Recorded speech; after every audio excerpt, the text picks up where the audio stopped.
something in front of the FAO Schwartz in Boston. Like he's done a couple of things. This is a newspaper article. I need to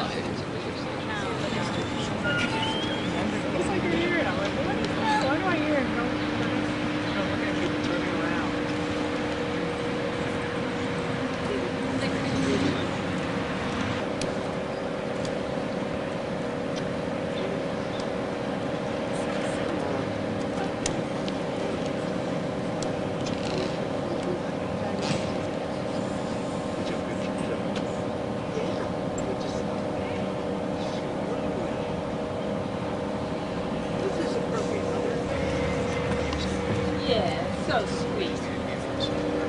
Yeah, that was a little frightening. Can we tell Noelle? Yeah? Yeah. So Noelle, you know what Mom just said? What?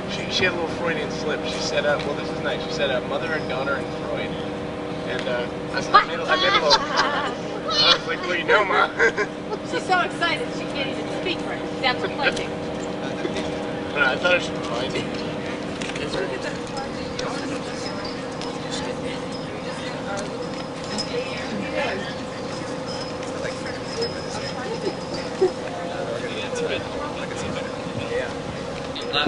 It's still not done.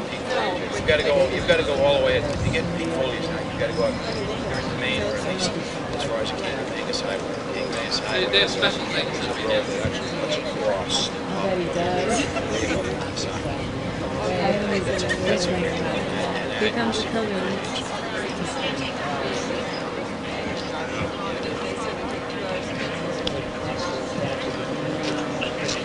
About 2 weeks, 3 weeks.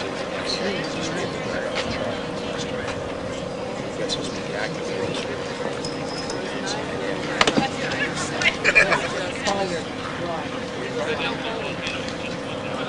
This team.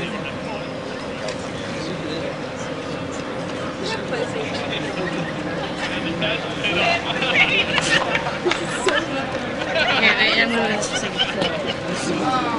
I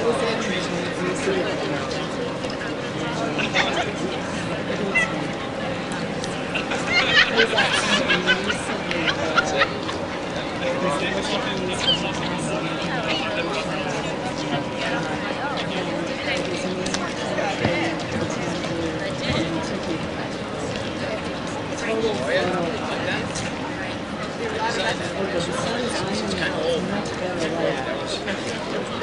Without the sun, you need flat.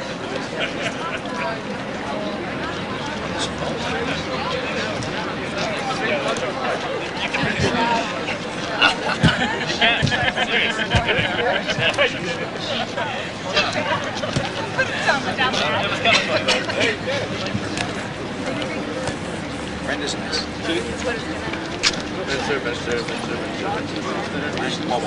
And actually, they're going to put those 2 treatments. Oh, they're actually going to put treatments in here too. Well, like that. come back to it. Yes, There's a pyramid in the Yeah, I guess this is something. Ultimate Square. This is the dedication. That's why train is. Video camera. No. Yeah, just they got enough of the parents make it.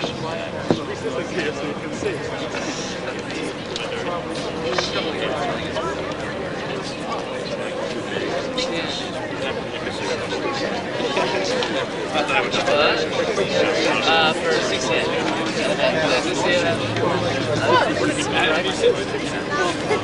You make it? It's not, but I know there is. No, but lots of them. There you go. I told you it was good.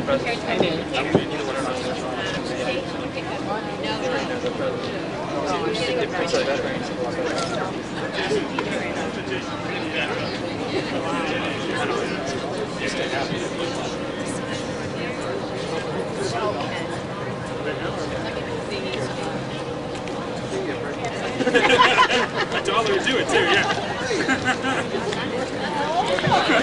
What? After 47 meals, it's going to be a little more. This is my mom and dad.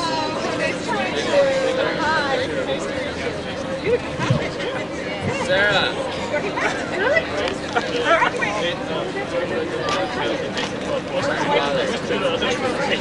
Sarah.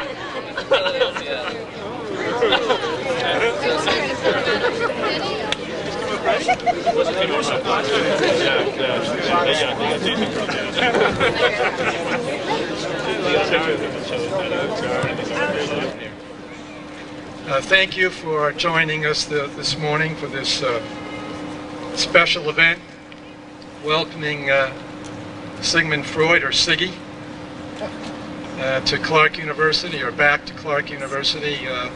First time he arrived by train, this time he arrived by crane. And he didn't look very comfortable when he was doing it either. In 1909, Sigmund Freud, who was our world's first psychoanalyst, came to Clark University to present his revolutionary theories. And it was his only visit to the United States. He said he didn't like the food here, so I didn't know if that had anything to do with it. 90 years later, Freud is now back on campus, and we find him here in deep thought outside the historic Jonas Clark Hall in the form of this larger-than-life bronze sculpture. We commissioned this work as a consequence of a gift from George Kneller, who is himself, interestingly, a prominent scholar who thrived on controversy. But we commissioned this work not only to commemorate this historic figure's presence at Clark 90 years ago, but to celebrate Clark University's distinctively pioneering place in higher education. Clark has been a crucible for new fields of study and challenging research, and I'm going in a few minutes to say a little bit about that. Freud was actually invited here by Clark's founding president, G. Stanley Hall, himself a psychologist.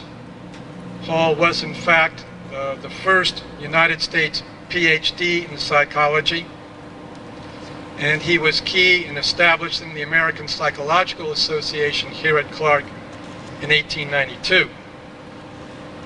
He was a pioneer himself. He was, by the way, the conceptualizer of adolescence. You can always, pardon me, blame our zits on G. Stanley Hall. And he championed innovation and groundbreaking research. He had a talent for hiring controversial and brilliant faculty.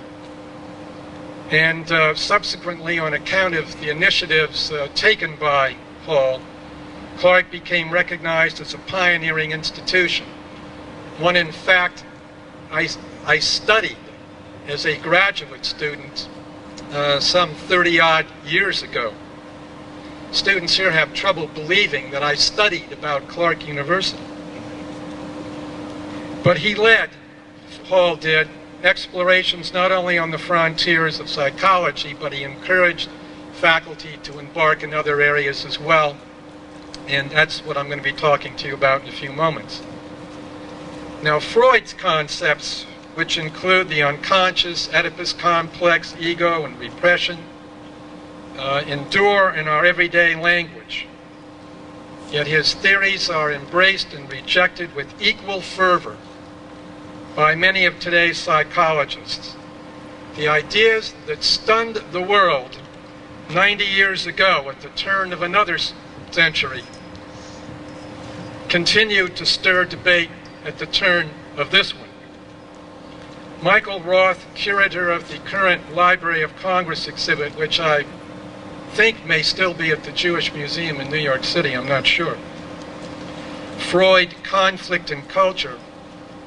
Michael Roth said, Freud was interested in very many of the questions that continue to be our concern: sexuality and explosive aggression, how desire is formed. But whether whether Freud had the right answers is a different question. But he's extremely useful to provoke thought. End quote. Well, to provoke thought. That's the mission of higher education, and we hope it's a lasting legacy of Clark University. Before I introduce Robert Shore, the sculptor of this magnificent piece, I want to provide some historical and institutional context. The reason for that is that there have been many events and people of historic consequence associated with this small university. Its contributions to the world, particularly to higher education, have been far disproportionate to its size. My point in mentioning this is that the famous Freud event of 1909, I hope, will not stand alone on this campus, or even just in the company of the Goddard Monument over here between Atwood and the library. We have formed a task force on historic recognition at Clark to identify those people and events we want to see visibly remembered here, and that committee will have to recommend how to memorialize them. I'm going to give you several examples. The first PhD in anthropology in the world was mentored at Clark University by Franz Boas, the father of anthropology. When psychology was in its infancy, no institution anywhere put its mark on the discipline the way this faculty at Clark did. As I said, even the American Psychological Association was founded here. The field of international relations was developed at Clark under the leadership of a distinguished scholar and public servant, George Blakesley, whose students populated the Asian desk at the Department of State for decades. No one was doing space science when Robert Hutchins Goddard was developing the liquid fuel rocket. Geography faculty at Clark University were doing environmental teaching and research in the 1920s, fully 4 decades before the environment became a popular issue in our society. In the 1930s, when we had maybe 500 or 600 total students and maybe 50 or 60 faculty, we had a research team of 14 people working on reproductive biology. A team that went on to form the Worcester Foundation for Experimental Biology and to develop the birth control pill. Environmental psychology as a field was developed right here on this campus. Clark was the first university anywhere to be involved in third world community development and has been so successful at it that our techniques have been adopted by the United Nations. We have developed one of the most widely used geographic information systems in the world, called ADRESI, also adopted by the United Nations. We have one of the 2 freestanding women's studies PhD programs in the United States, and we have the world's only Center for Holocaust Studies, as I indicated earlier to others, the building for which is being dedicated next month. Now, I don't know how many of you saw the Time magazine edition this summer that identified the greatest thinkers of the 20th century. 3 of them were Clarkies, a fact I find absolutely remarkable. Louis Turpin, the father of intelligence testing; Goddard, the father of space science; Pincus of the birth control pill. Another Clarkie, Albert Michelson, who first calculated the speed of light upon which Einstein's theory of relativity depended, was mysteriously missing, in my view, from the list. And of course, Freud was prominently mentioned, as was Goddard. But for one small university to have 3 clear claims to the century's leading thinkers is really remarkable. And there are many other prominent and consequential figures associated with Clark throughout its history that I haven't even mentioned. There is much here to celebrate. The celebration of this famous event of 1909 on this campus is only one important memorial. The sculptor of this Freud, Robert Shore, who is with us today, I'd like to have him come forward. Bob? It's very special.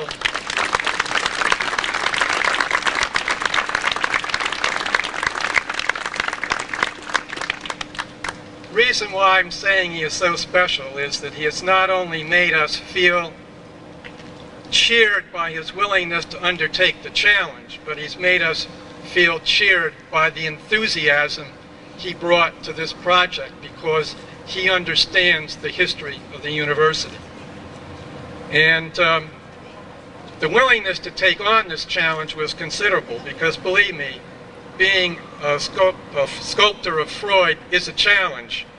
The intensity of Freud's presence is clear characteristic of his in photograph after photograph of a very photographed man. Now, there is a brief biographical sketch of Bob Shore in the back of the dedication program, and so I won't repeat it. But I do want to say that his work is prominently displayed in Boston, New York, Washington, D.C., as well as in other locations. He began his career in the internationally known sculpture studio, or shop, if you will, of Arcangelo Cascieri and Adio Di Piccari. And in inheriting that studio from them, Bob has carried forward their tradition of excellence. From Joe DiMaggio and Ted Williams, to victims of the Irish famine, to Korean War veterans, to George Washington, to famous women of Massachusetts, to the teddy bear in front of FAO Schwartz in the Back Bay of Boston. Bob continues to work, to challenge, to please, and we are very proud to have him bring Freud back to campus. After 90 years, he still looks pretty good. Bob, would you care to say anything? I'd just like to say thanks, and I think President Traynor said it all, and I think if I were to say two things, it is the history that's important here, and also the monument as an idea to provoke thought.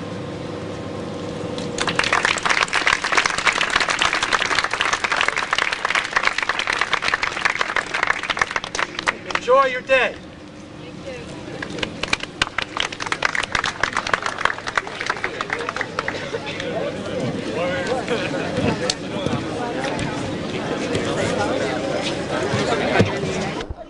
We didn't really talk about this, I guess. What do you think about the statue? I like that it's at our level and it's not like up on a big platform. I don't like that it's off to the side though. I like things to be symmetrical. Okay. What did you guys think about? I think it'll be a great place for taking pictures. There's a little kid reading the book. I think it just calls for people to come in, it's embracing. I guess that's what I mean to say. How about you? Same thing, and I can't wait to have somebody take my picture by it. So. Okay. Thanks. What do I think about this? I don't know. Just ask questions. What do you think about the statue? I don't have much opinion on it. I think that the picture in the paper was kind of funny and got my attention. I think it was kind of crude too, but I think it was good to get people's attention. I don't really have much opinion on it though, so I'm sorry. It says a lot about Clark and what we're all about, and the foundations, and I think it's great. It's a good token of appreciation. Thanks. Oh, I like what the sculptor had to say. Stop doing it. Well, are you gonna? Can you say something like more? You actually have an opinion on this, don't you? About like Freud? Yeah.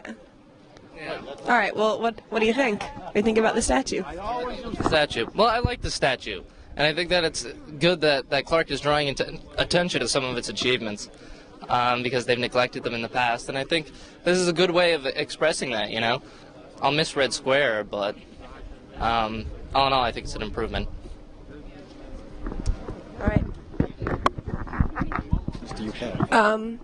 First question is just whose plan and decision was it to get the statue? Well, the gift came from George Neller, who was died at age 90, was longtime professor at UCLA, and accumulated quite a bit of wealth because he was a very successful investor. And he never married, so he was a single person. George was a very provocative guy himself and very interested in education and philosophy. And that's where the money came from for the sculpture. And what's going to happen to Red Square? Are they bringing it back? There is a plan for Red Square that you'll see posted on that board over there. There's going to be some kind of composition material on the surface. In the middle, there will be a red square, so that the Red Square tradition will be carried on. One of the points of the square will be aimed at the opening of Jonas Clark Hall. Then these where you see the plywood, these are going to be granite seats that are the same granite that Freud is sitting on. Then there'll be some landscaping done. There'll be some plantings behind the wall, for example. I think they're either going to be Japanese maples or dogwoods or something. But it should look very attractive and be very inviting. There'll be pleasant places to sit. Then you'll notice that we took the flagpole and put it back where it originally was. That when the building was constructed, that's where the flagpole was.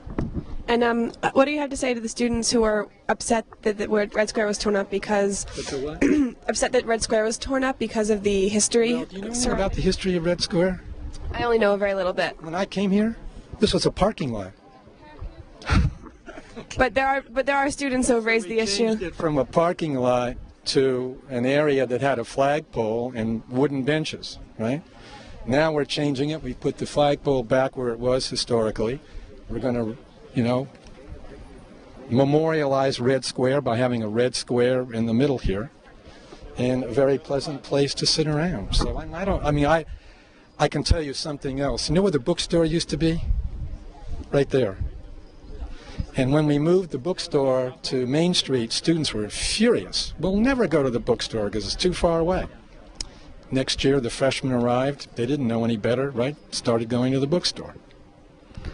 So it surprises me sometimes that students are more conservative than someone like myself, who's more willing to see change.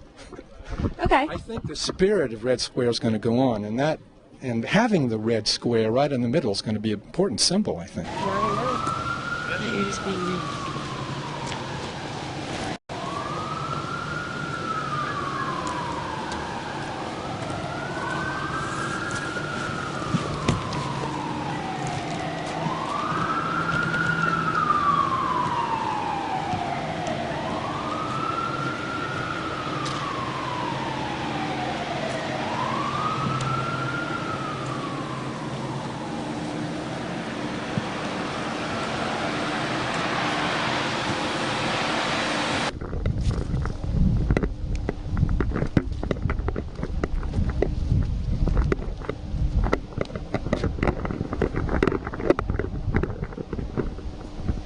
What do you think about the Freud statue? It's okay. It's kind of ugly, but I guess it's alright. But that's pretty much it. That's all I've got with so far. Ready? What do you guys think about the Freud statue?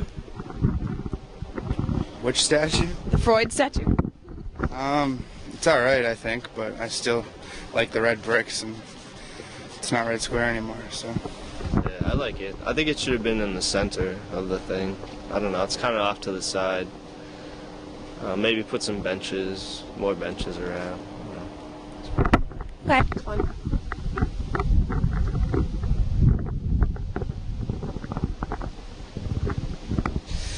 So how do you feel about being here? You got a little red stuff on your face there. Looks sort of like ketchup, I think, maybe. He seems to like it. He looks a little uncomfortable. It's not the best position to be sitting in, but I think he's going to stay. I think he's going to hang around for a while. Yeah. What do you think about the statue here? I am totally against this. It destroyed Red Square. It's not a part of Clark. Do you know that they're putting a red square back in the center? What do you think about that? Well, I agree that they should put Red Square back, but it's just not going to be the same because it's out of place for Clark tradition. All right. Thank you. Here, ask your question. Cara! Cara! Hey, Cara. Freud scares me. Leave me alone. See you later. Out here. No wonder Besides last Wednesday? That's what Sarah told me, last Wednesday. He got here last Wednesday, which would be today's. Today is the October 6th. So it was like was it September 31st? You know what? Maybe it was the 3rd. Are you sure it was Wednesday?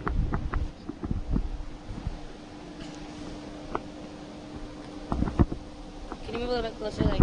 After much controversy, Freud... After much controversy, Freud arrived on Clark on September 29th. That Saturday, he was formally introduced to the Clark community. Let's see what some Clark students had to say about him. Okay. On Wednesday, September 29th, Freud arrived on Clark's campus after much controversy. On that Saturday, he was formally introduced to the students. Let's find out what some Clark students say about him. I didn't really say what I wanted to say that time. Well, say the students. Let's see what some Clark students have to say about Freud. Ready? What do you think about the Freud statue? I think it's pretty accurate depiction of Freud. He was like 7'8", so they made it about scale. And I think people took him so seriously because he's such an intimidating guy. So just by sheer girth, So he's a good addition to campus? He intimidates the hell out of me. So, as far as that goes.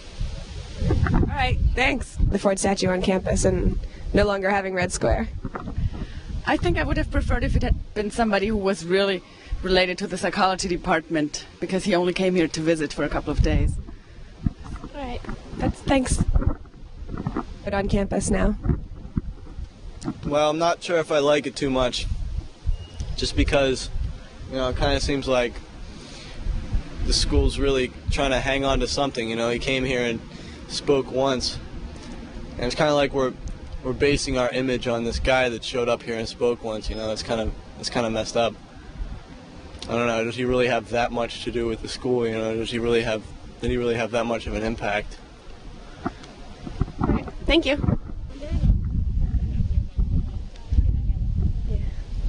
What do you guys think about having the Freud statue on campus? I think it was a waste of money. Well, I don't know how much it cost, but considering he was only here once and doesn't really have much to do with the school, I don't really think it was worth it to take away the people's gathering place. Yeah, I think Clark thinks that Freud was like their one claim to fame, even though he only came one time, and I think we only put it up because supposedly we got like $5 million from an anonymous donor if we put up a statue, so I think it was just another lame attempt for Clark to get a little bit more money, as if we don't pay enough, But thanks. What do you think about having Freud? I don't know. I like the flagpole. All right.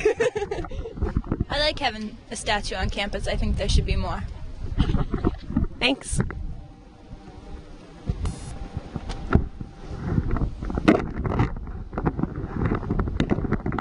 Seconds. What do you think about the Freud statue? I think they kind of wasted some valuable money on a statue just to impress the parents, basically. Thanks. Well, it looks sort of ridiculous. Just sitting there in this big expanse of nothing else. So they just ripped up Red Square just to put this in. Just seems sort of ridiculously looking. And from the amount of money I've heard that has been spent on it, it seems like, it just doesn't seem like it's worth commemorating a person who was here for less than a week. Okay, thank you. He's sitting on a box, and he's sort of in a position that just begs to be laughed at. Plus his eyes are hollow, and I know things are going to get stuck in there, and he's going to get dressed up and things like that. I think he's an alright statue. I laugh at him. All right, thanks.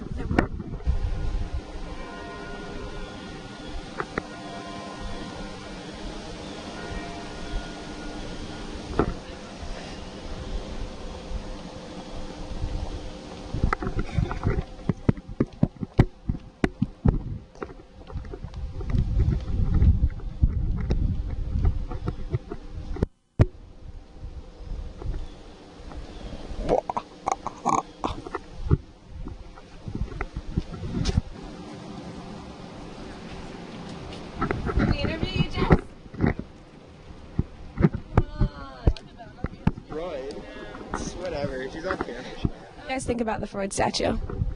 I heard it was donated, so I don't really mind, but if we paid money for it, that really makes me angry, because I think there's much better ways to be spending the money. I don't really like the way he's sitting, because It's kind of pedophile-ish, I feel. I don't know how that represents Clark, really, the way he's sitting. I don't think that's There, really he came appropriate. here once, it's like, hi, we got him to speak here once. I'm sure we've done more impressive things than that since then, or at least I hope so. Okay, thank you. Do you like it? Do you not like it? I don't know. I guess I just expected it to be different. Say that again. What did you think about it? Well, I guess with all the hype that was behind it, I guess I expected it to look differently, but I don't know. It's nice. You know, it's a great photo op. All right, thank you.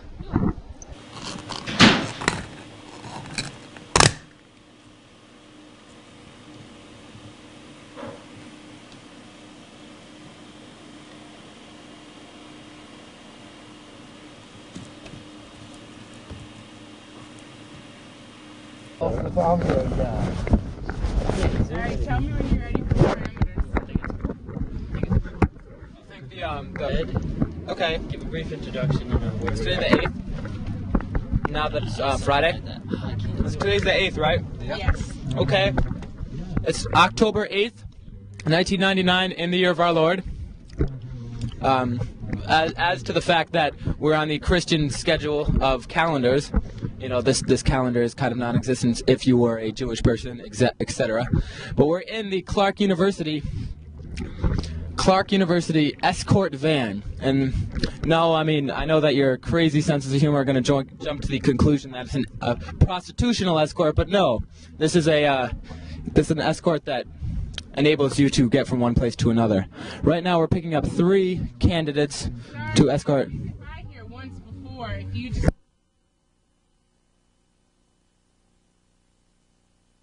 Hey, I'm going to ask this man right here. What's your name? I'm Jeff. Jeff? Yeah. All right, I'm Andy. I'll be your interviewer for the night. A couple questions about the Clark escort and other pertinent things about the issue of people being escorted around campus. Do you find that... Oh, hold on one second. We have a question with the general audience. And hi Taylor. And 24 loud. Yeah, I'm really sick. Right here we have some news right here. This woman right here has a cold. I'm very ill. She's very ill. Her name is Beth. She has a cold, so please... These are my friends. Oh, hell no! Hell no! I guess they're not my Neither of these people are... Both of these people are allergic to being photogenic. cursing escort because we kept on seeing a drive by. We were like, no! Damn them! She was like, no. In case you audio listeners didn't hear that. Oh, I'm sorry. Having a southern accent, how does that affect your escort driving? It doesn't really, except for I get comments about where are you from? Where are you from? And those comments are annoying. Not very annoying. I'm from North Carolina. North Carolina. Okay. North Kakalaki. All right, Jeff. We're new, just like you. Yeah. Jeff. Do you find that most of the escort patients, and I'll use patients in a a mathematical sense, are male or female? About 50-50. It's 50-50. Okay. That's question 1. And so do you think there's issues of hold on one second. We're losing some guests. Bye, Beth. I hope you get well. Thank you. Bye. Call me tomorrow. Me too. Now this is a serious news show, but I know that half of the things we film will be not on air somewhere else. Anyways, What is this for? the Clark Cable Network News Show. All right, let's get with the questions, guys. All right. Get off. Do you think the majority of people that take Clark Escort are concerned with A, safety, B, the fact that they're lazy and they don't want to walk, Ding, ding, ding, ding. or C, like external environmental conditions such as being cold? You don't think safety is an issue at Clark? Safety is an issue, but I don't think it's nearly as large as people that just want a ride someplace because they do not want to walk. Well, I think that's a pertinent issue because of the fact of the pathetic smallness of Clark University compared to other universities in the America, in other countries, this university is one of the smallest. This is, in fact, the smallest university in the United States. So do you think that this is... University, I don't mean college, I mean university. Do you think that Clark students are lazy? And is that part of what is in the acceptance process of Clark? You have to be a lazy person. I do remember the fine-print question, are you lazy? No, because I found the issue, like, I'm part of the pub entertainment committee, and even like my band has played shows at the Grind, and people, to the extent where they're too lazy to walk to the Grind. And for all you listeners at home, the Grind is right here. It's about 50 yards from any given point at Clark University. And to my knowledge, this isn't a college of all paraplegics. I think most people have, upright motion, capabilities. It's not that Clark is lazy completely. It's not that that's... Did you say lazy? We offer a service here, which is the escort service in a van. You can drove around in the cold. It's a great service. We also have foot escort, which escort should try to take. Beth right here is not a paraplegic, but she can leave the van. Bye, Beth. Bye. I hope you get well. Quadriplegics can't play for I'll see you later. There you go. Okay, now we're going to get serious because the people are gone and we can use this actual tape in the long run. So you think that it's not a safety issue given the recent occurrences we've had with people being, I think it's a safety the violence? At a level, but I think just as much of it has to do with people that do not wish to walk from, say, the UC to rural Worcester. Like, they just do not want to walk it. It's cold outside, or it's raining, or they just are lazy that day. They don't want to walk it, so they call us. Okay, you said rural Worcester, and now that gets us into the issue, where does the Clark Escort van go? On Park Avenue, over that way, we run from Burger King to Walgreens. Burger King to Walgreens. And directly in front of us, it's May Street. We run all the way down May Street. It connects Park Avenue with Main Street. And that's the end as we go. That's as far down as we go on Main Street. Where it connects with May? Yeah. Okay. May and Main, which is right there by that skeevy Dunkin' Donuts. Skeevy? Yeah, where all the bikers hang out, that one. Okay, thank you. And then Main Street, we go all the way from May and Main, that intersection, down to Burger King again, where Park and Main kind of intersect. Yes. Right, in Bickford's, that area. And then we do a lot of the roads in between, but we do not go to all of the roads that are in between, because some of them we can't turn off. We go to rural Worcester, so we go down, what street is that off rural Worcester? Grand Street. Yeah, Grand and Wyman. But we don't go to some of the other ones because they feel that it's unsafe for us to be going down there. In a van, someone will approach you? I guess, I don't know. Okay. Would the state liquor neighborhood have been deemed unsafe? We can't go there. We cannot go to state liquor. No, we can't, because we cannot carry anyone in the van who we know has alcohol or any paraphernalia on them, which is drugs. We can't buy paraphernalia at state liquors, but that's an interesting... No, it's an interesting comment. It was in the parking lot. True. Okay. So we were just talking about state liquors, which brings up the issue of people under the influence of drugs and alcohol. Do you find that as a pertinent issue in who you pick up and the state of people you pick up? Technically, we aren't supposed to pick up people who we feel are too far gone, if you will.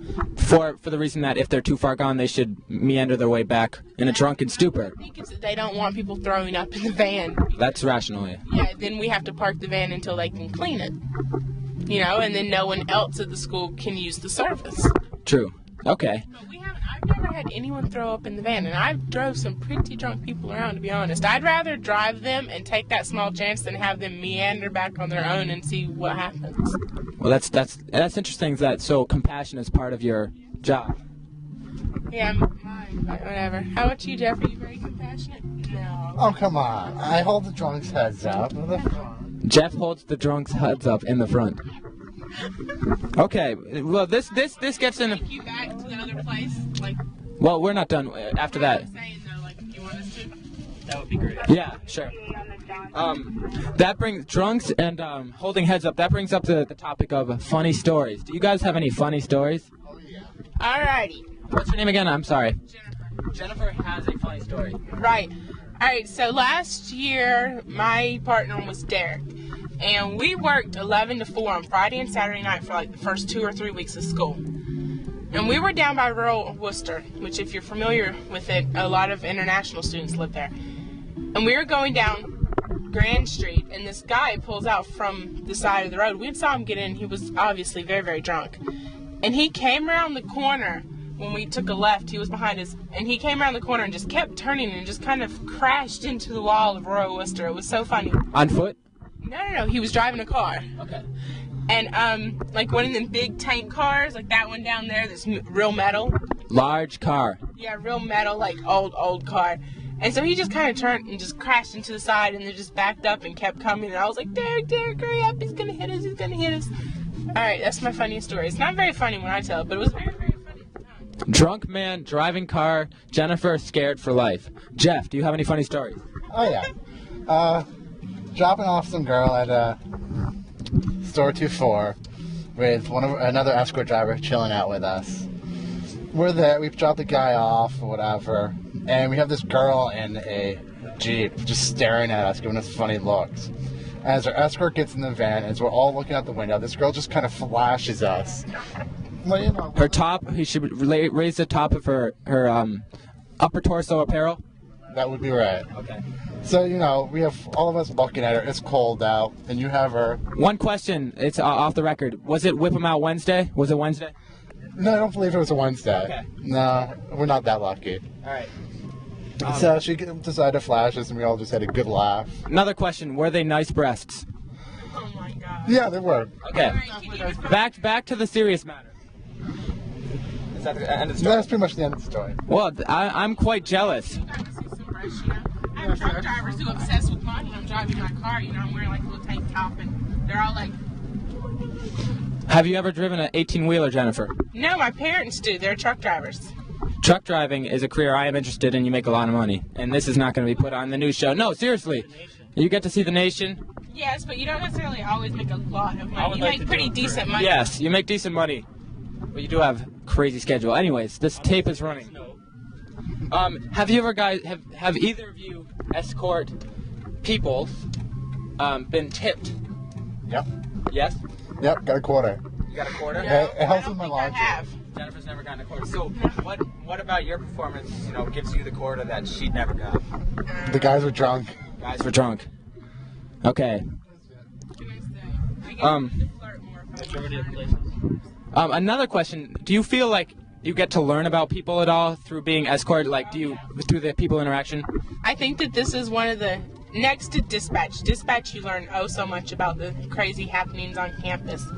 But escort definitely gives you a view into other people, and then other people who ride an escort learn about the other escort drivers, because there are always conversations happening between the two people up here that the people in the back hear that maybe they shouldn't always hear. So you're talking about the personal lives of the escort drivers? Not just escort drivers, but anything that's happening in their daily lives. Like because usually two people work together if they're friends. Okay. You know what I'm saying? And so they're going to be talking about whatever's happening in their daily lives, and then everyone else knows about that inevitably. It's kind of crazy. Well, that gets into the eavesdropping category where you can. We're up here chatting. We don't really realize it most of the time, you know? Like, I've totally just talked to people and not realized what, What's going on? Maybe I shouldn't have mentioned that just then. Okay. Same thing happens with people in the back. All right, another serious issue.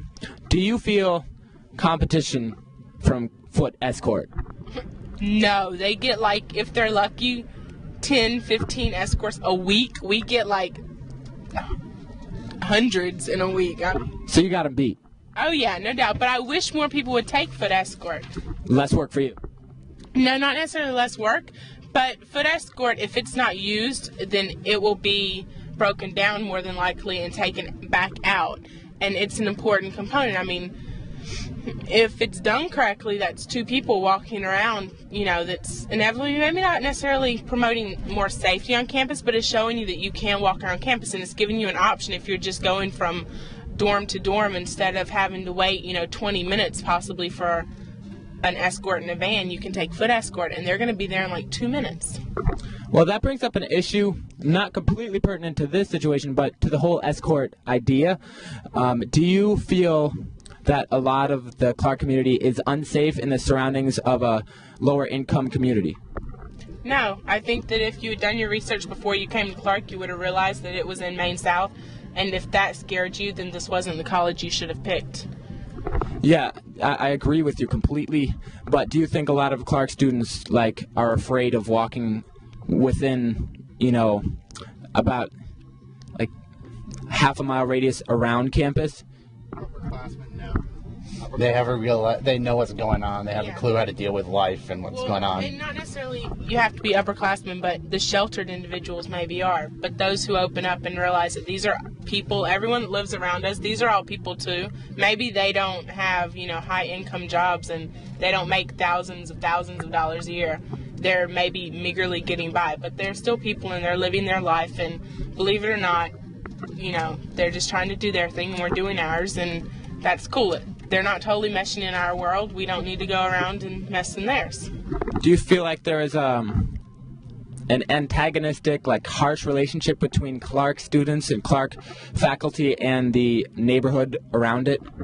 I don't think so. There are a lot of people that get involved in the different groups. They tutor kids around here and they do different programs in the schools and all kinds of crazy stuff. I mean, we get involved with them. That's part of it. Is if you totally shelter yourself on campus, then I think you're not going to learn nearly as much at college than if you interact with the world around you. You can't shelter yourself on a college campus, period.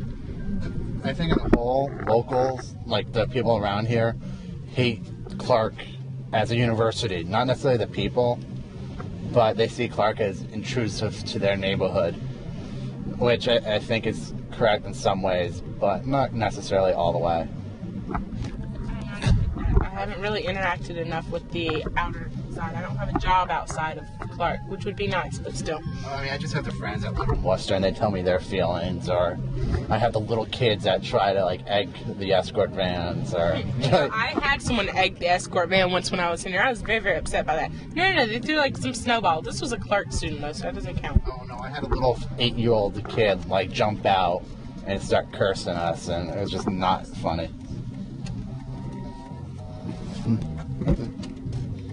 While we're still on the issue, do you think that the inner community is feeling jealous, or they're missing out on a higher intellectual basis and maybe a more monetary gain in the future?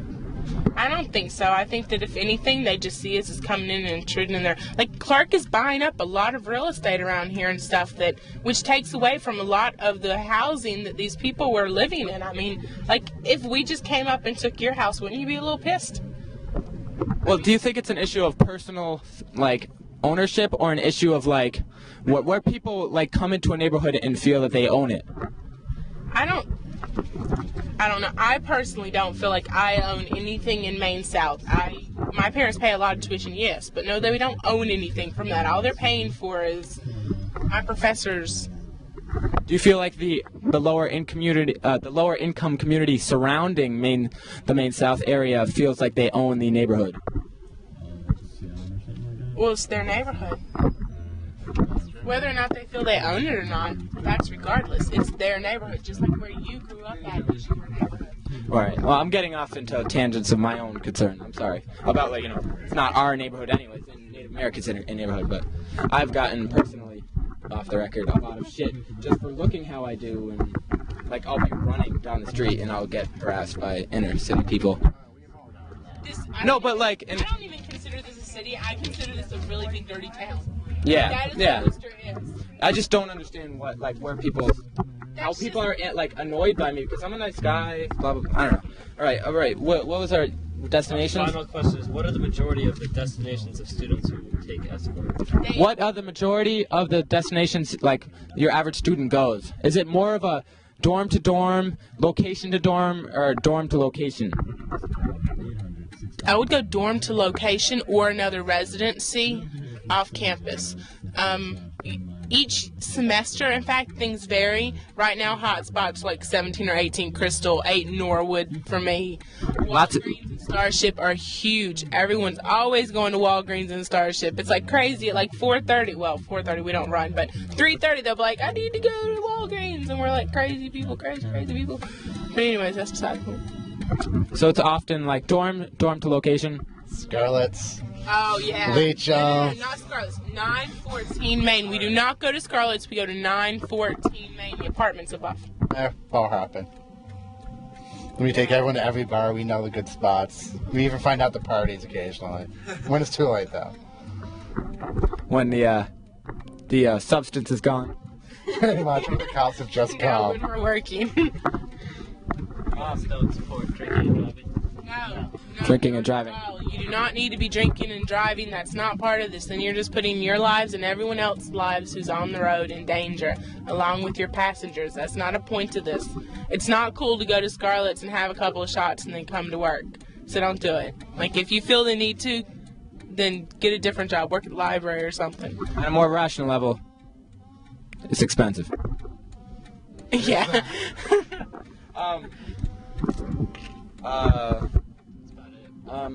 Stuff. Alright, let's see, escort. I'm off at a tangent about the inner community, but I'm fascinated myself with the relationship of the inner community, and trying to figure it out. Escort.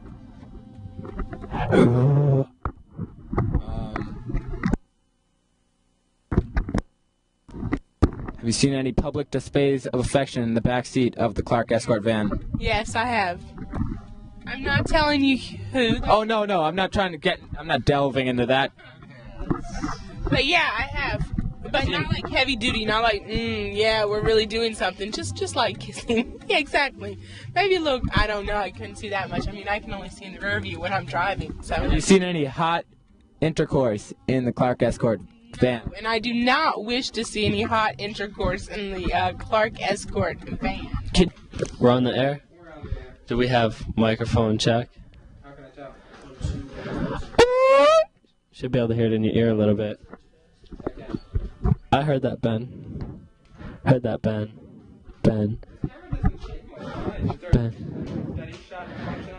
I don't know. Okay, right now we're investigating the personnel. This is Ben Felton. Take a quick look around the room. Typifies Clark behavior, sitting in a chair, smoking cigarettes. In fact, the TV's not actually on, which is something I'm very impressed with, Ben. I'm proud of you. I think that's the first time this year I've seen that phenomenon. Yeah, usually. Yeah, we have Nintendo as well. Another great pastime. Ben, let me ask you. How do you feel about the social life at Clark University? It doesn't really. I'm nervous, but doesn't get better than this. Sitting here with your roommate stroking your calf, you know, hanging out on a Thursday night. This is it. This is it. Thursday night at what? This is 2:30 in the morning. This is Clark Social Life. This is Clark Social Life. Right. Aside from late night sitting around staring at a blank TV, what do you do in your free time? I mostly do my homework, and I do a lot of community service work. I do a lot of things, go to soup kitchens and do a lot of work for Meals on Wheels a lot. I work odd jobs, but I usually like dog walking and I do a lot of house painting and stuff, and I clean up garages. But usually that money goes towards some of my favorite charities, like whatever. In terms of what else I do, I'm really I do a lot of stuff with Massberg, but that's just for shits and giggles, and I mean. I just love, I'm a people person. I like to help people, and hopefully, they'll help me, I mean, c'est la vie. You heard it from Ben Felton. we're in luck because presently in the same room as Ben Felton is Dave Gingle. And we're going to talk to him. He blends in a little bit with the chair. But if we could just get some insight into Dave Gingle. And how the mind of Dave Gingold works. Yes, and your inklings to the yes. Hold on a second, I need to cut away. Hold on. Get a nice zoom up of this one. Wow. Blowing off the rails on the crazy train. Yeah, weight gainer. Ooh, 2 thumbs up. By the words of Ben Felton, low fat. It's all about getting buff. In the words of Ben Felton, it's all about getting buff. Well, those weren't my words, but you can quote me on that anyway. Excuse me. All right. Back to Dave. Dave, what are your inklings on the Clark University social life and its relationship to Pabst Blue Ribbon beer? Define inkling, if you will, Taylor. Well, what do you feel about the situation between, not feel, but, Clark University social life, and what do you think about how it relates to Pabst Blue Ribbon beer? Well, I think people underestimate the goodness of some cheap beer. I think that beer like Pabst and Schlitz were at one time the Budweiser of beers in this country. And a friend of mine actually had this idea that we were going to kind of attempt to redesign the whole package and try to remarket it as a competitor with Budweiser and reclaim its title as the king of beers. Either Pabst or Schlitz. I favor Schlitz a little more, but any Milwaukee beer, that pretty much suffices. But as far as Clark goes, Okay, it's a joke. Don't get that. Oh wait, hold on. as far as Clark is concerned, I don't think they really Let's light that baby up. have discovered the wonders. Don't take that. I'm gonna let you up. What is that? What is that? I don't want to take it off. Well, I don't want to take it off. Is it some kind of paraphernalia? It's a device. Can I see your can? It's a toilet bowl. Can I see your can to demonstrate? No, don't. You're poured inside? No. This is my last beer. I just need the other can. I just need to hold it for Taylor, this isn't Moxie, okay? I won't. You can't pour this shit down the drain and expect it to, I won't put it. Exactly. You're wearing a hat. It's got 2 holsters. Holds the beer cans like this. Oh, like in that movie, Animal House, right? Is that correct? Ooh, Jesus. Yes, and I think there's a pleasant amount of. Well, I'm not going to talk about that. Well, come on, fire away. Hey. In your free time at Clark University, what do you do? Honestly, I just have so much work. I feel overwhelmed. I find it hard to make free time. But if I do happen to make free time, I try to see my friends. I play a bit of music with some people in a band type situation. And and I leave campus occasionally to visit other friends. I do have other friends off of Clark campus. That's water.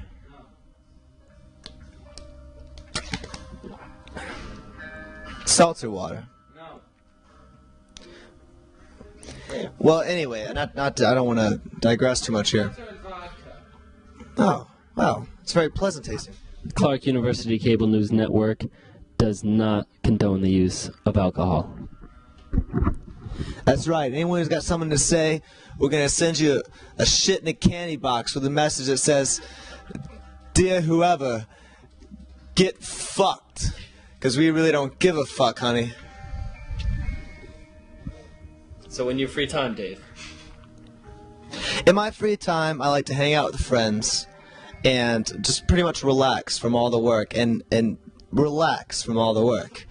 because that's an important part of college. People got to learn to relax. People are they're too stiff here. You know, they're too goddamn stiff. You know, it makes me want to fucking just fucking, you know.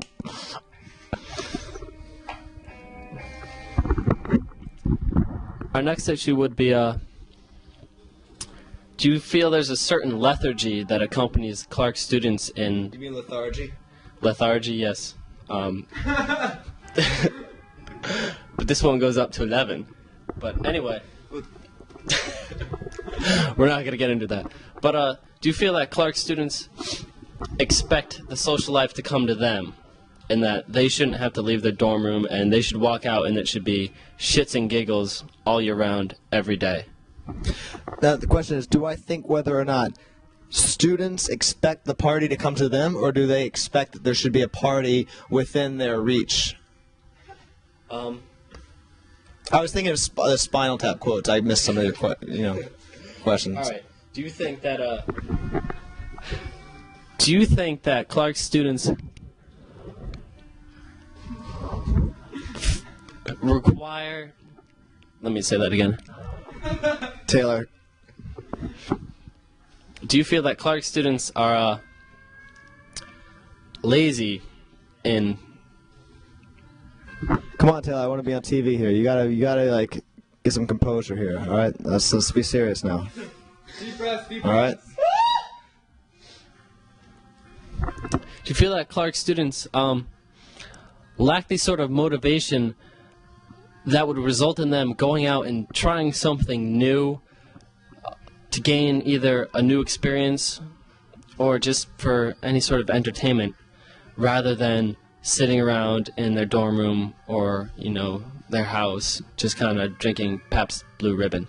Well, you know, Taylor, I really don't think anything's wrong with sitting around drinking beer. As I said before, I myself have to work quite a bit, and I like to choose my free time to relax. I think it's a very important. I cannot stress this enough, that relaxation is an important part of the college experience. And I think that, you know, these people that are, you know, they're here and there, they're everywhere, you know, they're at this club, they're at that club, they're working for CCN, you know, and they're kind of, they're involved in all this organizational crap. I mean, that's all fine and good, but I tell you right now, you know, most of which, and I'll make a bet, most of them are just, you know, neglecting their studies to an extent. You know, so I think for students who are concerned primarily with academics, you know, doing well with that, and that I think should be the first priority. And if you work hard, you need to relax. All right, you can't get too tense. Okay, you can't get too tense. Okay, even with rap music.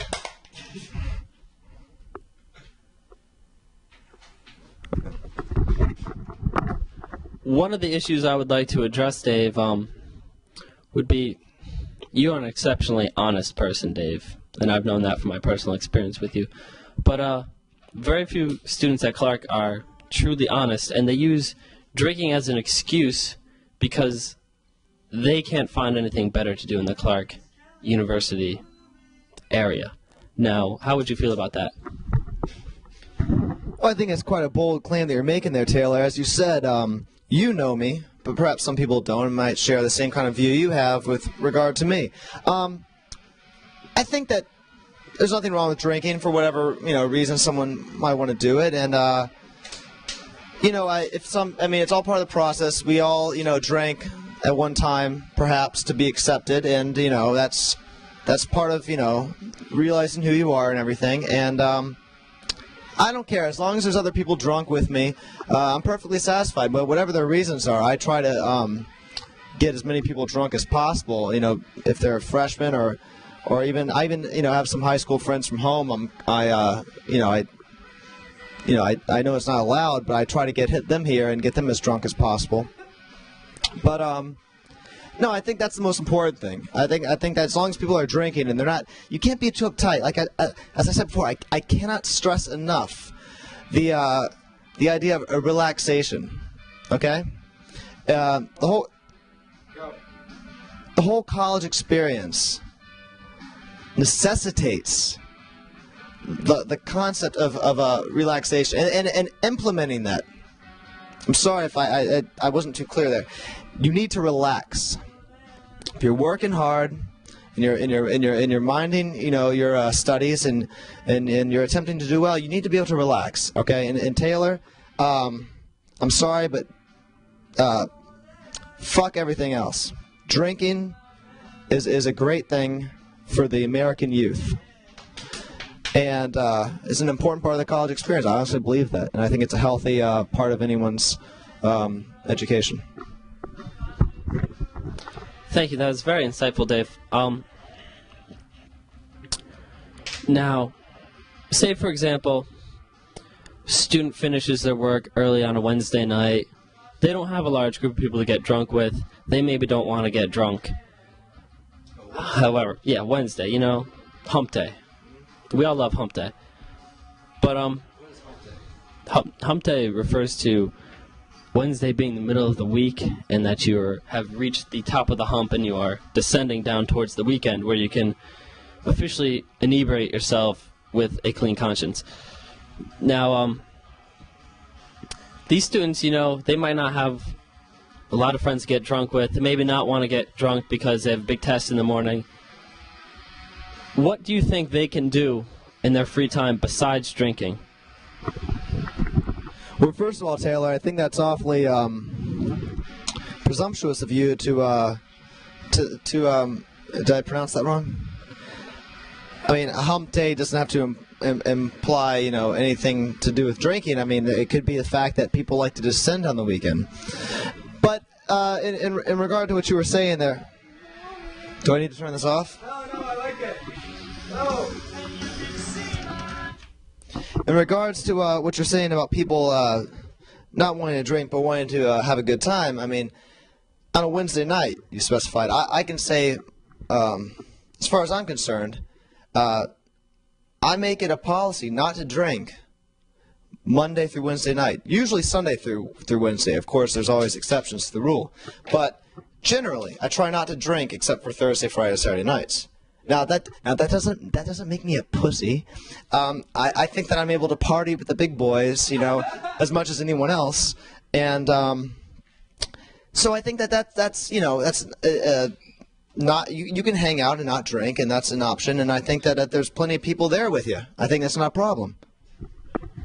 Can we add that David Gingold, the legal drinker?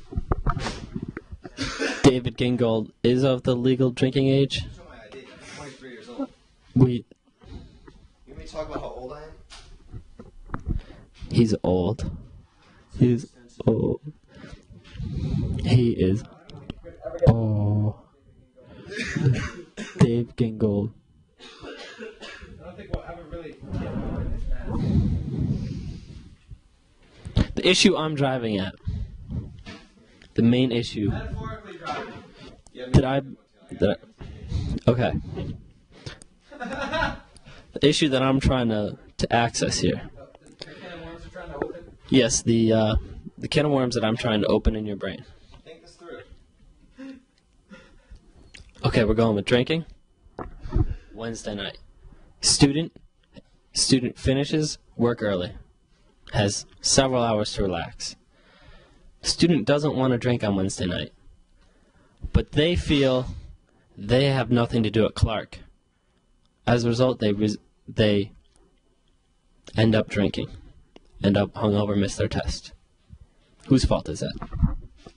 Well, I think they have a kind of that's a defeatist attitude to begin with. They say, I have nothing to do, so I drink. Which is a perfectly, reasonable thing to do. However, if they didn't want to drink, they wouldn't drink. And as I said, a Wednesday night, there's plenty of opportunities to hang out with other students who are not drinking. As I said, I myself make it a general rule not to drink on Wednesday nights. Of course, I said there's exceptions to the rule, but in general, I try not to. And so I think that, where's that question coming from? I mean, we are not allowed to slander any people. Jeremy Lesniak told me that himself. So if you think we're going to make fun of you, you're probably right. So, are you a chucklehead? Anyway, no. Let's take this off. Let's put this somewhere appropriate. Down to the real issues. We all see the couples walking around on campus. We all know that they go back to their rooms and neck and hump. The question is, why? Well, not really why. Let's start this again. Let's get down to the real issue. Excuse me? The nitty-gritty? In the terms of my cameraman, let's get down to the nitty-gritty. We all see the couples around campus, and it's not just only the couples, but it seems that their pastimes and their hobbies are necking and humping. I believe we're allowed to use both those words. The issue we are concerned about here is the incoming freshman class, and it seems they are a particular predation of upperclassmen and may be called quote-unquote fresh meat. Now, we're here with Dave Gingle, and we're going to see what he has to say about this issue. All right, so the issue was necking and humping. I'm not too clear on the term humping. Is that the same as dry effing, or is that something? Is that actual like intercourse? Humping. Okay, all right. Well, I never really understood it as that, but okay. For your sake, Taylor, we'll say necking and humping, necking and humping. Lower classmen. Fresh meat. Freshman. Fresh meat. As in the John Leslie series. As in fresh meat, new to the campus. Well, you know, I think that it's kind of like the forbidden fruit. I mean, you have these girls that are arriving here. As I think Yoni or Ben pointed out, you know, might be 16 years of age. 16 years of age. They degrade. You know, and a lot of which are just 17, and even so, we have to consider the fact that if any, I'm 20, and I'm a junior. Now that's possible.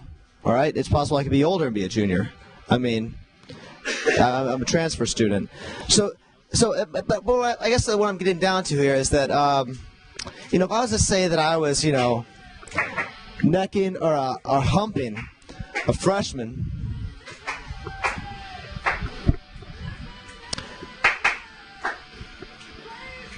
I'm sorry, necking or humping, I'm getting distracted here. Necking or humping a girl in high school. I mean, that would not be accepted, all right? But, freshmen, that's perfectly fine. I think it's generally accepted. So, get your rocks off, guys, I think. I'm not going to because my morals are a little higher than yours. But, well, no, Andy, I know that my morals are definitely higher than yours because, well, refer to... I have a girlfriend. That's right. And she's a young girlfriend. She's 18, I'm 19. Did you see some ID? Let me see what you have to say.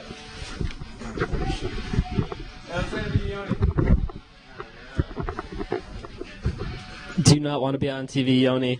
I will be. Yoni, it is Just Yoni. Clark University needs to know what Yoni has to say. Now, Yoni, it has recently been brought to my attention that in the state of Massachusetts, all acts of oral sex are legal. What sex? As well as anal sex. Or butt sex. Now my question is to you. The last time you received a bean job...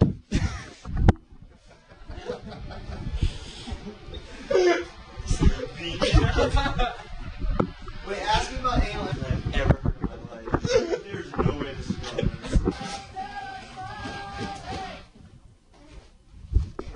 Right, zooming out. Oh, wait. Yo, give this Sarah something to see. Sarah's gonna edit this.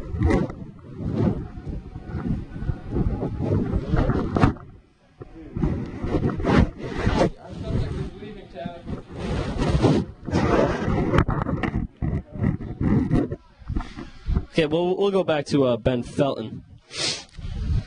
On the subject of the illegalities of oral sex, the last time you received a Hummer, It's kind of fucking up our film here. This is what CCN should really do. It's really just comedy.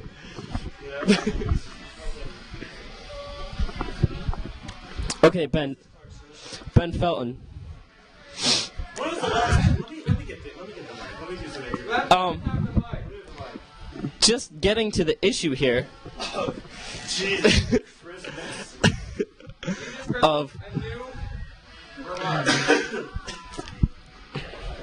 the last time You received a rim job.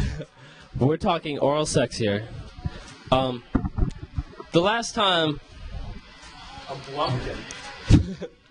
the last time you Is that a fatty Blumpkin or just a Blumpkin? Fatty Blumpkin. I said, what do you mean a fatty Blumpkin? When I mean a fatty Blumpkin, I mean my sweet mate, Penny, otherwise known as Danielle, whatever, We're not allowed to use those names.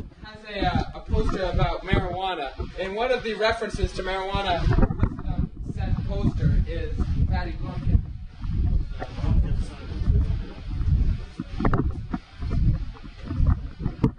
Back to the issue. Last time you were on the receiving end, did you question your morally as to whether this was an illegal act, and did you feel it was a compromise of your morals and of the judicial system? And did you ask if the Can we get that again?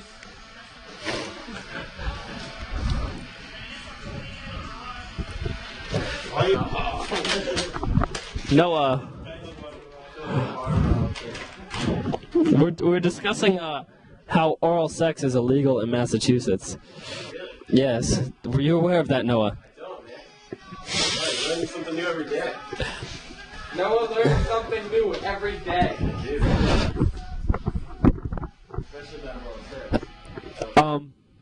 Anyway, I don't know.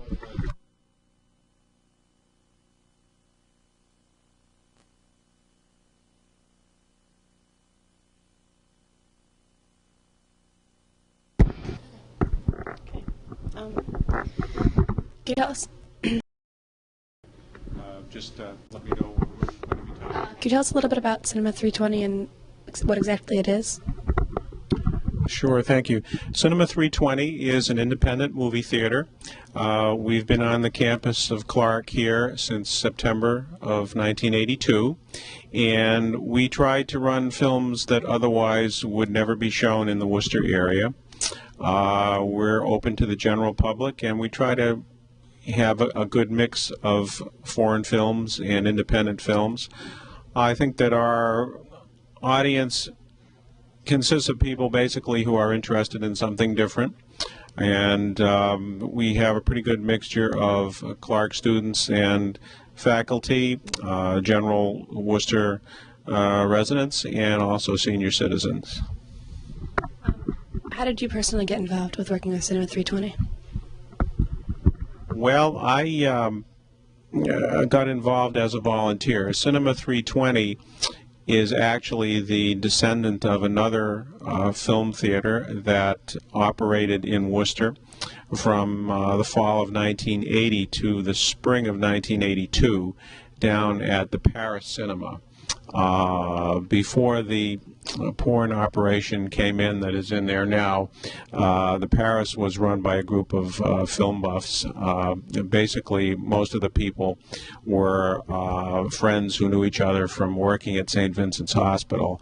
I was just a volunteer, a guy who came in off the street about midway through that run in June of 1981. I came in, and I basically just started showing up and volunteering, and they couldn't get rid of me. So I came along when the move was made. The people who ran the Paris tried very hard in that period to make a go of it, but that was very, very difficult. And we basically lost our lease at the Paris Cinema in May of '82. And after that point, the administration at Clark was nice enough to have us come on campus here and rent the space in Jeff 320, and that's where we've been ever since.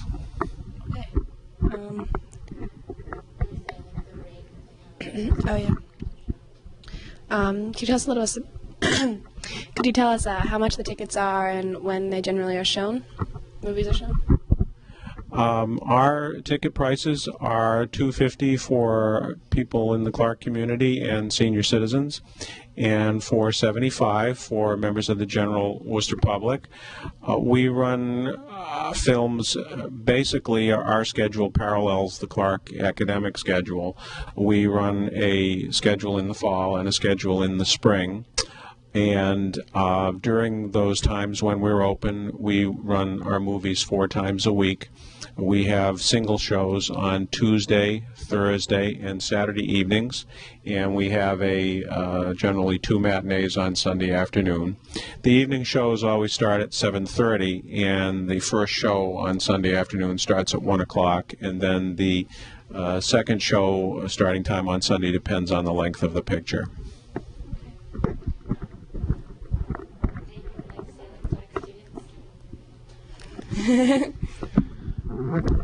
The one thing I'd like to say to Clark students is basically the same thing I say to everybody that's has any interest at all in the theater, which is that foreign languages and foreign language films are basically something that you should check out.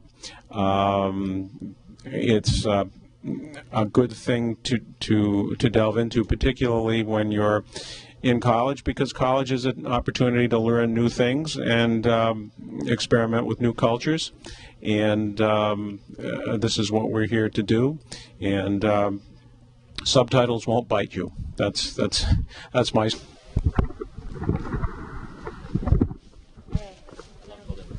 Are we? Do we have sound? Can we hear it?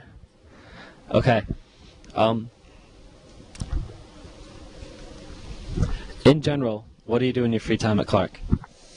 Well, this fall I played intramural soccer, although that didn't take up too much of my free time. I play a lot of guitar, just kind of chill and hang out. I don't know. I don't really do much in the way of Clark-based activities, but I try and get out of Worcester a lot, pretty much. So that takes up a lot of my time. What do you think of the social life in general at Clark? I think the social life is kind of strange. It's very cliquey. I find that there's a lot of pockets of people that just kind of all hang out together. I mean, we're supposed to be diverse, but I don't know. I find a lot of the same people just hang out with each other. So it's kind of strange. I'm not really sure how I feel about it. Okay, thank you. What is your perception of the accessibility of activities to Clark students outside of the Clark campus? I think it's pretty limited. I don't know. I've found stepping here that there's not much. There's not much. It's not much. Roland? Okay, what do you guys do in your free time at Clark? We'll start with you. Well, sometimes, actually, could this be incriminating? I do stuff that I shouldn't be doing. Oh yeah, I vandalize stuff too, but that's fun too. And drinking, all that stuff. I like to hang out and do stuff like mud wrestle and have rubber band fights and stuff. And drink. Yeah. And drink. Jumping in bushes is fun. Yeah, bush jumping. Okay, so it seems like bush jumping and drinking are two activities. Now, what do you guys think of the Clark social life in general? I think it's very, very fun. It's pretty good. There's a lot of stuff to do even if you don't want to drink. Okay, and do you guys ever make it off campus? And if so, excuse me, what kind of activities do you do off campus? I went to a show off campus like a while ago.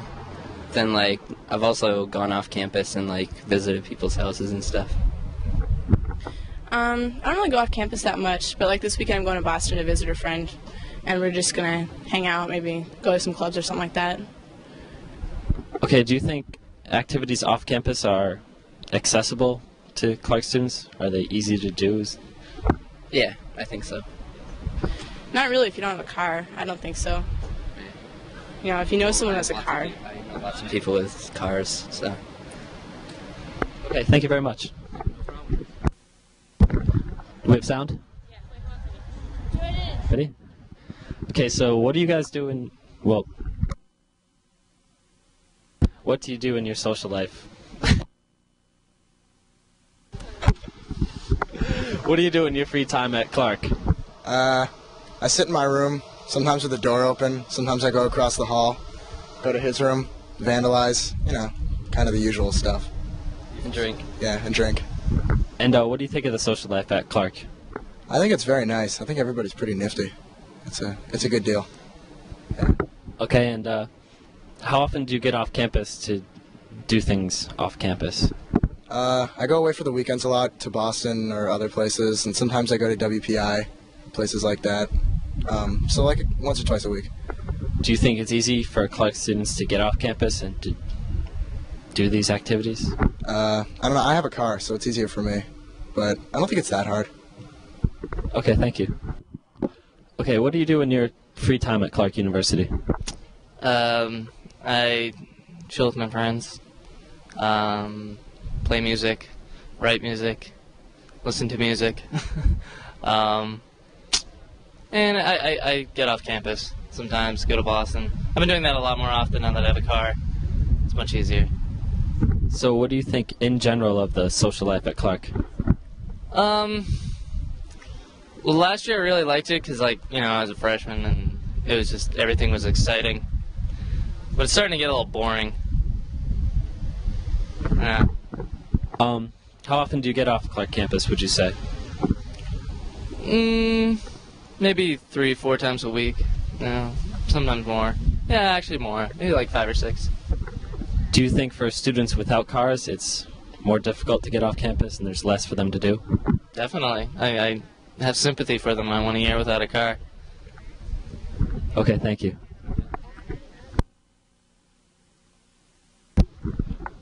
What do you do off campus? What do you do off campus? Specifically, I don't know. Go to Boston, go to Providence, go home. We go to Purgatory Chasm, hanging out there, getting in touch with nature. For the most part. Well, what would you do if you went to, say, Boston or Providence? I go to clubs, walk around, shop. Just try to keep myself busy. I probably will be doing that less now that it's getting colder. But. Okay, thank you.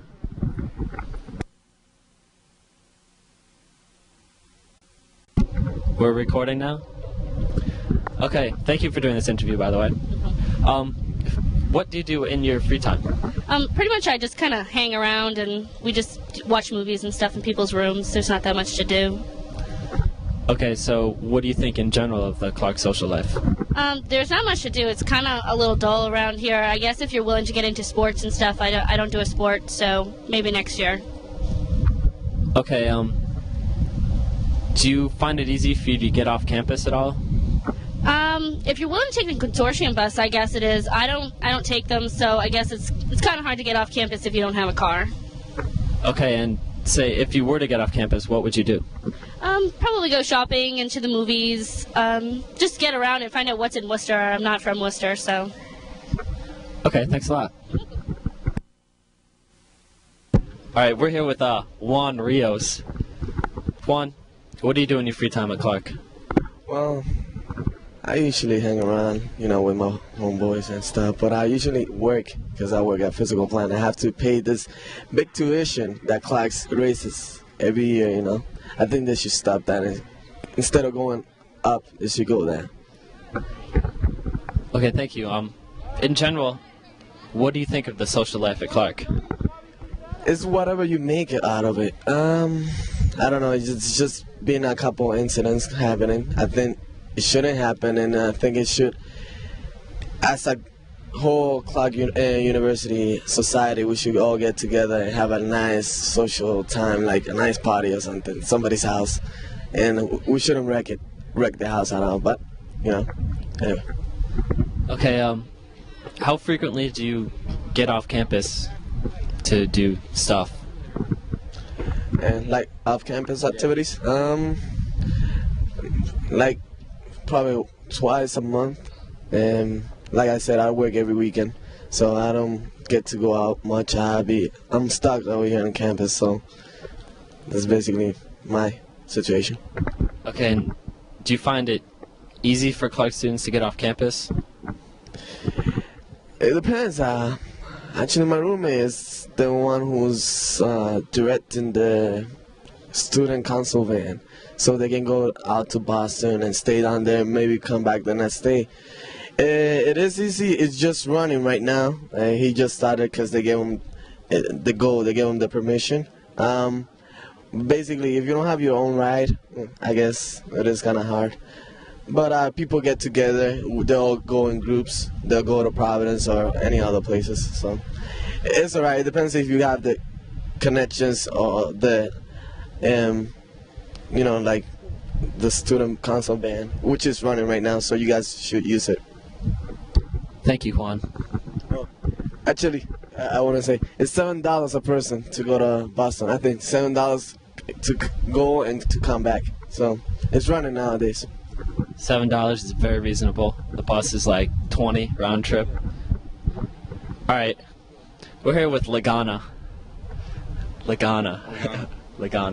So what does Lagana dig in his free time? Lagana digs music. Lagana digs bass playing. You're quite an accomplished bass player yourself. Yeah. All right, and I sleep a lot.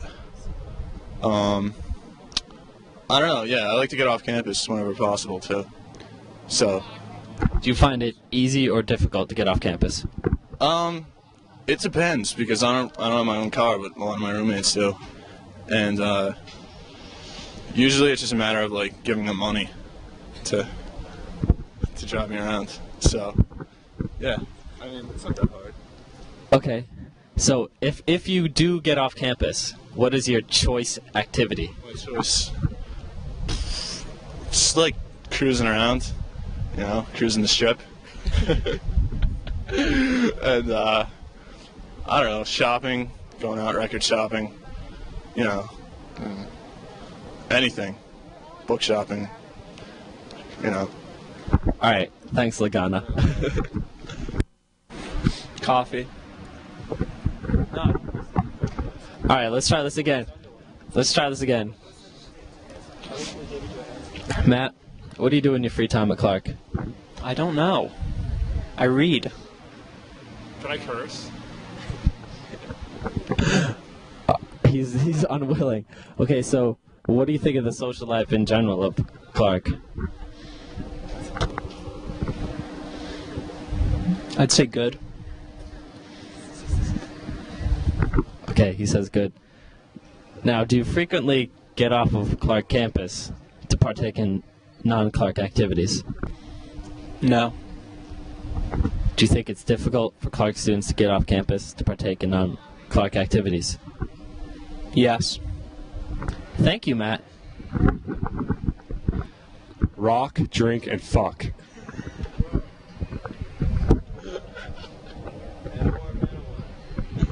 Okay, and so. You don't even rock. I didn't drink on it. I He doesn't. He says he's rock, drinks, and fornicates, but he really doesn't do much fornicating, rocking. All those things I would rock the most. He rocks the most. He plays in a band.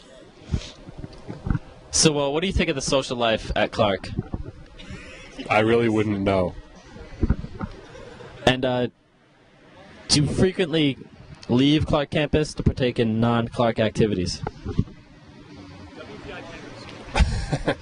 Not that often. I go to the Palladium. He goes to the Get-Ladium. Do you think it's easy for Clark students to get off campus to do non-Clark activities? If they're not scared to walk down South Main Street, yes. Okay, thank you very much. You're welcome. Quickly, we're with Penny. Penny. So Penny, what do you do in your free time at Clark? Well, I don't have much free time, but I don't know. I go to parties. Like, you mean at Clark? What do I do at Clark? Both at Clark and off Clark campus. What do you do? Well, I like to go out dancing a lot. So, like, I'll go to Providence to go out dancing, or I'll go to either the Source or to the Commercial Street Cafe on Wednesday nights because they have a local like DJ night. Do you think it's easy for Clark students to get off Clark campus to go dancing? Personally, I think it's easy because I'm from around here anyways. I'm only from 20 minutes away, so, you know. Okay, so it is easy. Yeah. Okay, thank you, Penny. You're welcome, Taylor. Would you like...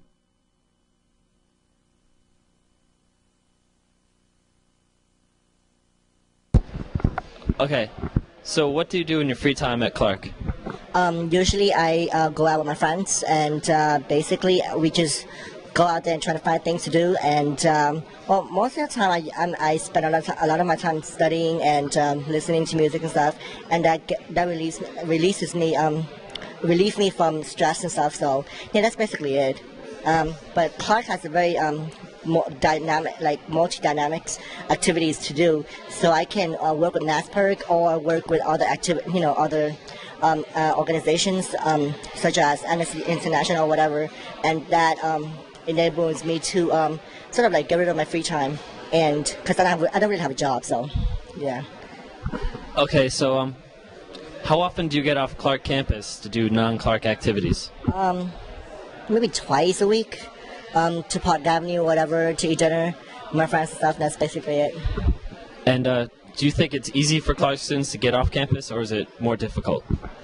I don't know. I just don't have an answer to it, but yeah, maybe. Okay, thank you. Alright, Sanjay.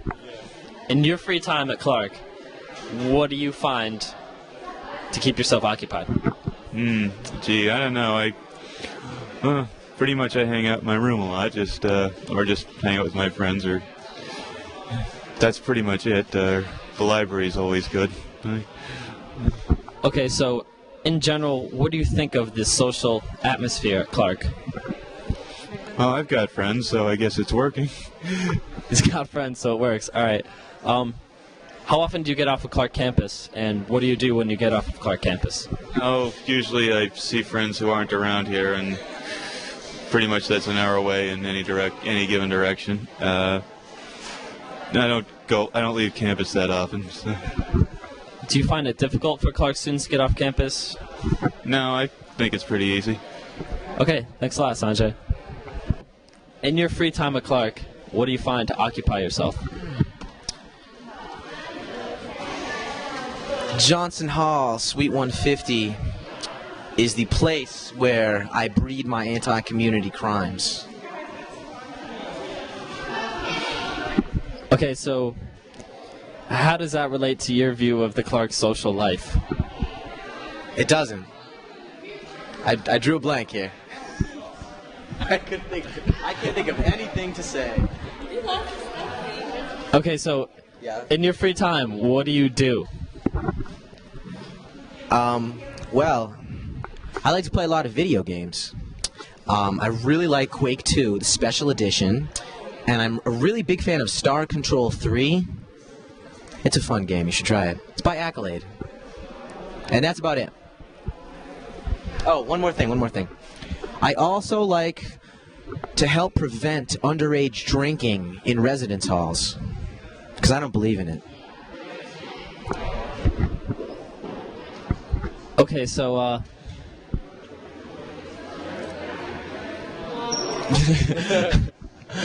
how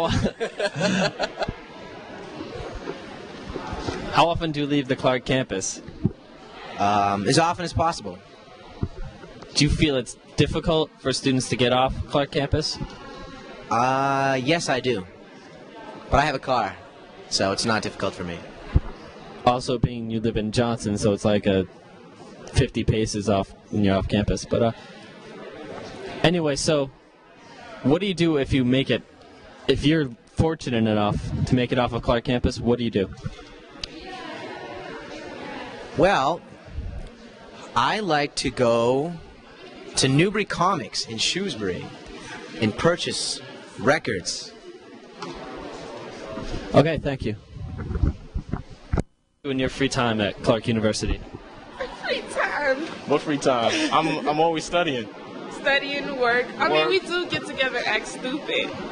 Sometimes. She acts stupid, but not No, me. he acts not stupid. Nah, we just work, play ball when we can, and sleep. Beat each other up. We do that. Yeah. Okay, so what do you think of the Clark social atmosphere? What is social atmosphere? I don't know. I guess it's okay. It depends on what you make of it, what you do in your free time. I'm never here, so I enjoy it. Other schools, hell of a time. It's what you make of it. It's how you want to do it. I'm a happy-go-lucky guy, so it doesn't matter. Make the best of the situation. How often do you guys get off of Clark campus?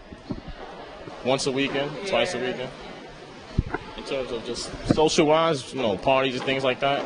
Yeah, just about that. And is it difficult for students in general to get off campus? It might be if you don't have a car, you don't have friends, it might be. Ron over there, Mr. Ron Parham. Try to get him, sorry folks. But, it's not bad at all, it's what you make of it. You find ways to get out. Friends have rides and so on and so forth. What do you do if you're fortunate enough to make it off campus? What do you guys do? Fortunate. Go somewhere else the next visit. Other clubs in Boston, New York. Sometimes we try to head up Toronto, things like that, or just visit friends in other schools. Okay, thanks a lot. Ba. Hey there. How are you? Hey. So in your free time, Rich, what do you do? My free time? Well, I hang out with the kids now and again. We go and hang out. I don't really do much. I don't have much free time. I'm a busy guy. Okay. I usually sit on the benches in front of the UC in my free time. I spend hours there. That's it's terrible, and we all do it, but all right, well, maybe just me and Rich, but so what do you think in general of the Clark social atmosphere? I think it's good. I mean, there's the big parties and so forth, the horrible parties, but I don't really partake in that aspect, You know what I mean? I just yes. But for the kids that like it, then that's there for them, and it's a good time. I prefer a more low-key atmosphere, just a couple kids hanging out at the house, you know what I mean? I understand. So how often do you leave Clark campus? Well, I live off campus, so I guess every day, but beyond that, not very often. In my couple of years here, I never really felt the need to go very often. Every now and again. Last weekend I went to Vermont. I did that. What did you do in Vermont? I hung out with some kids. My girlfriend's brother lived up there, so we hung out at the waterfront, sat in the rocks. It was nice. It was a nice time. Sounds very nice. Do you think for the students who want to leave Clark campus often, do you think it's difficult for them to leave? It might be. I mean, there's buses and stuff, but there's not much to do out off campus. There's not much in Worcester. I mean, there's concerts here and there. There's been a lot of concerts this year, though, which is one good thing. There's been a lot of good concerts, which surprised me, because the last couple of years there weren't that many good concerts. But I don't know. My freshman year and sophomore year, I never really felt the need to leave campus much. But that's just me, I guess. I don't know. Okay, thank you very much, Rich. Thank you. So, Bria, what do you think of the social life here at Clark? It's okay. It's boring at times because the campus is so small. I don't know. What do you do in your free time? Work, photography, go places outside of campus mostly. What do you do when you go off campus? Boston, New York, Northampton, or I want to go camping. I don't know. And what do you do when you go there? Do you visit people, or do you go there for something else? Both, depending on where I go. And how often do you think that you get off campus? Once a week, or once every 2 weeks or so. Like far off campus. Or like just doing activities off of campus? Oh. A fair amount. I have a car, so a fair amount. But mostly it's like to go out to eat or something like that.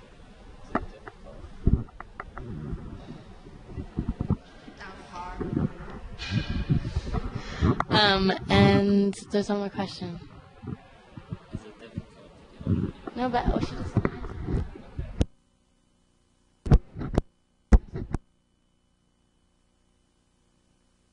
All right. What do you do in your free time? I hang out with friends and try to catch up with them because I hardly have any free time. Yeah, I go shopping. Ordinary stuff. How often do you do things that are non-Clark related in your free time? And if so, what do you do? Well, I live off campus and I'm from Worcester.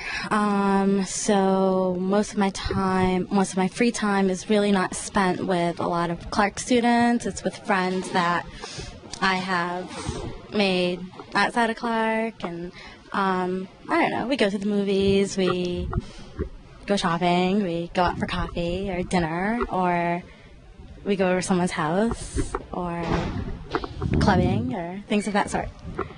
As a Worcesterite, are there certain places in Worcester that you would recommend, like certain restaurants or a certain club or anything that you particularly enjoy going to? Well, my all-time hangout place is Coffee Kingdom. I don't know if you're aware of Coffee Kingdom. No? But it's fabulous. So that's top-notch for me. It's on Richmond Ave, 1 Richmond Ave, on the corner of Pleasant Street. Let's see. The Above Club is really cool place. Lucky Dog is cool. The Palladium's cool sometimes. Yeah, I think that's about it for Worcester. Cool. Was there anything else you just say? I think that's it. Okay, thank you. Okay, so, hello Jared, how are you doing? Okay, how are you? What do you think of the social life here at Clark? I think it's pretty good. I think lots of different people, lots of different events going on. So I think it has its moments. And what do you like to do in your free time? Pretty much, hang out, go to some bars, football on Sundays, movies, dances, stuff like that. Are there any particular places that you like to go?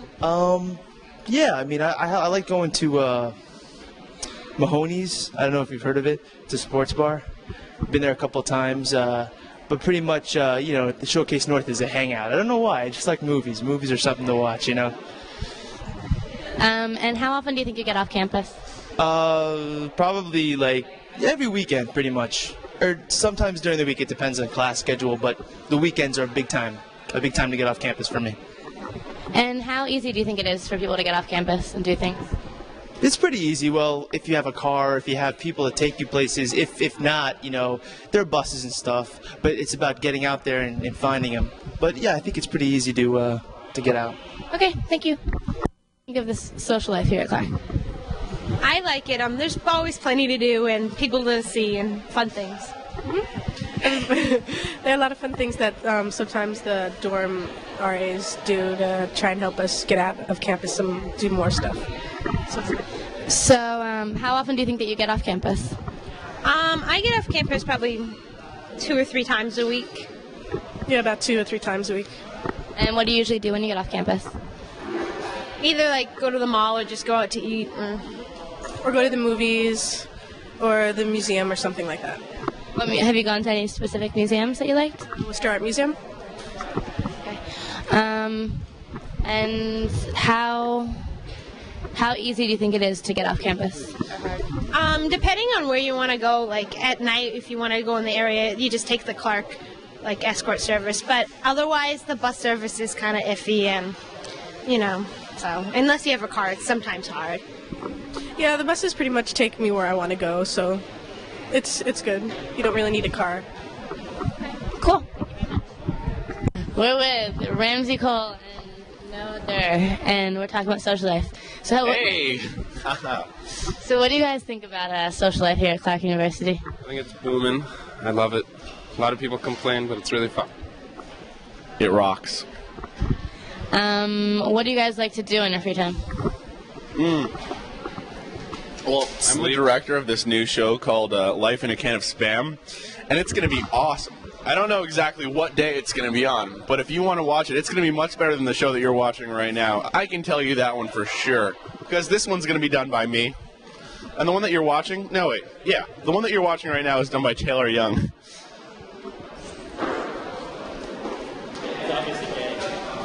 I'm not going to say that because, anyways, enough said. You know what I'm saying. My audience. All right, how about you? What? What do you like to do in your free time? Sleep all day. I just woke up and it's like 3 in the afternoon. And how often do you guys get off campus, do you think? Every day. Never. Trapped here. Every day. I go home and get money. And what do you guys do when you go off campus?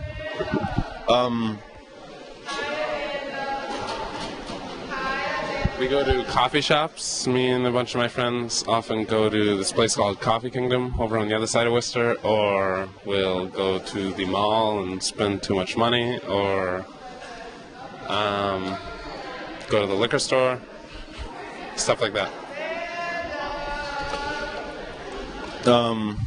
I go to the Java Hut and pick up gothic chicks because they're different.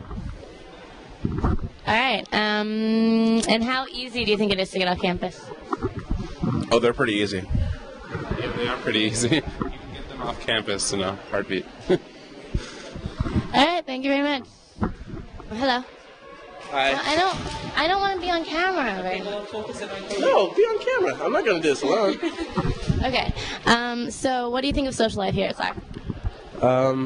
I don't know. Yeah. What do you do in your free time? Watch The Cosby Show 4 times a day. That's all. I'm not lying. And in actuality, the first Cosby Show is coming on at 2 o'clock today. Yeah. You know that I interviewed Bill Cosby once? No. He went to my high school. Are you kidding me? Do you know him? Could you talk to him again? I have to meet this guy. He's my idol. Cosby Show, and I was like on the set. All right, I gotta go. Fuck you. Yeah, I watched The Cosby Show. Does that have anything to do with social life? Yeah. Okay. I think The Cosby Show is better than a lot of things that happen around campus. If I didn't have The Cosby Show, I think I'd be a very unhappy person. But because of The Cosby Show, I'm a very happy person. Okay. I started watching Dawson's Creek, too. Good show. How does Dawson's Creek compare to Cosby? Well, Dawson's Creek is good because it's intriguing. You like to follow the story. Cosby is just beautiful writing, and I don't know. This started at a social life discussion, but it's gone to The Cosby Show, which is good because doesn't everything lead back to The Cosby Show? I did. Okay. And so how often do you get off campus? What do you mean off campus? How often do you do activities like outside of campus, other than watching TV shows? Like, how often do you go and do things? Not very often, actually. Probably because I'm always broke, but I don't know. I don't know why. I'm comfortable actually just watching TV, so I'm not. Actually, I can't because I don't think I get the station. Yeah. What's okay? And interview going well? Yeah. And if you were to go off campus, are there any specific places you would go?